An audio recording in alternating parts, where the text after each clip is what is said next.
is the Mars Polar Lander, Mission Control, and the Jet Propulsion Center. 1999. The Mars Polar Lander is about to touch down on the surface. Smith and his team should get word any moment. They wait. Oh, there's nothing worse than no signal. And wait for a signal that never comes.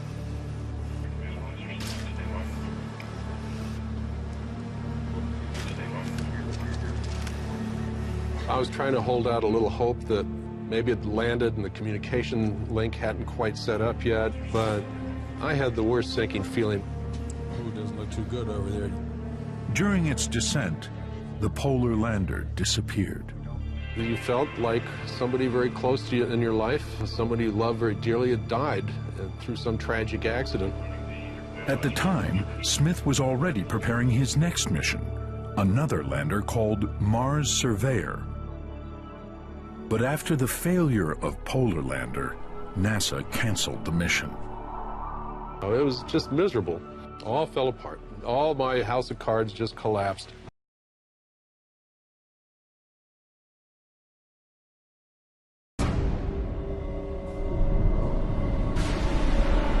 Altitude 40 meters, 30 meters, 27 meters, 20 meters, 50 meters, standing by for touchdown. Touchdown signal detected. Landing its sequence initiated.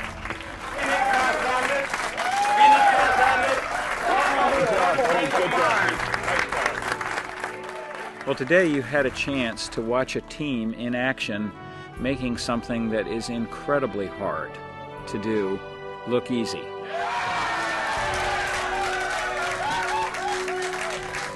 For the entire Phoenix team, I'd like to let you know that 7 minutes of terror is going to be followed by 3 months of joy.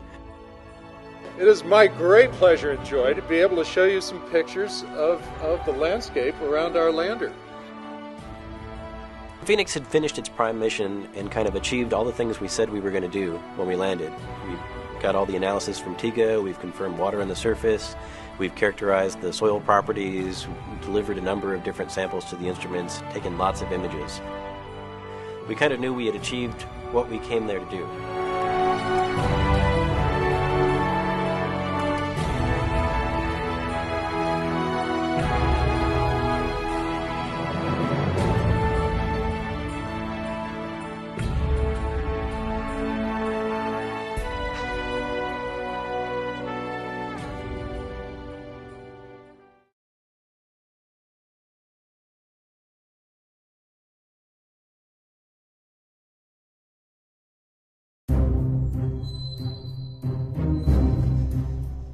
When people look at it, it looks crazy. That's a very natural thing. Sometimes when we look at it, it looks crazy. It is the result of reasoned engineering thought, but it still looks crazy. From the top of the atmosphere down to the surface, it takes us 7 minutes. It takes 14 minutes or so for the signal from the spacecraft to make it to Earth. That's how far Mars is away from us. So when we first get word that we've touched the top of the atmosphere, the vehicle has been alive or dead on the surface for at least 7 minutes.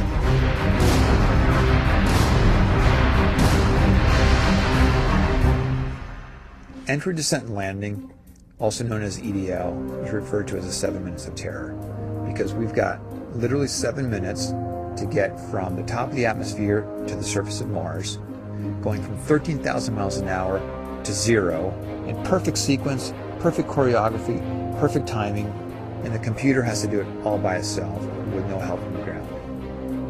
If any one thing doesn't work just right, it's game over. We slam into the atmosphere and develop so much aerodynamic drag. Our heat shield, it heats up and it glows like the surface of the sun. 1,600 degrees. During entry, the vehicle is not only slowing down violently through the atmosphere, but also we are guiding it like an airplane to be able to land in a very narrow, constrained space. This is one of the biggest challenges that we're facing, and one that we had never attempted on Mars. Mars is actually really hard to slow down because it has just enough atmosphere that you have to deal with it. Otherwise, it will destroy your spacecraft. On the other hand, it doesn't have enough atmosphere to finish the job. We're still going about 1,000 miles an hour. So at that point, we use a parachute. The parachute is the largest and strongest supersonic parachute that we've ever built to date. It has to be able to withstand 65,000 pounds of force, even though the parachute itself only weighs about 100 pounds. When it opens up that fast, it's a neck-snapping 9 Gs. At that point, you have to get that heat shield off. It's like a big lens cap blocking our view of the ground to the radar. The radar has to take just the right altitude and velocity measurements at just the right time, or the rest of the landing sequence won't work. This big, huge parachute that we've got, it will only slow us down to about 200 miles an hour. And that's not slow enough to land.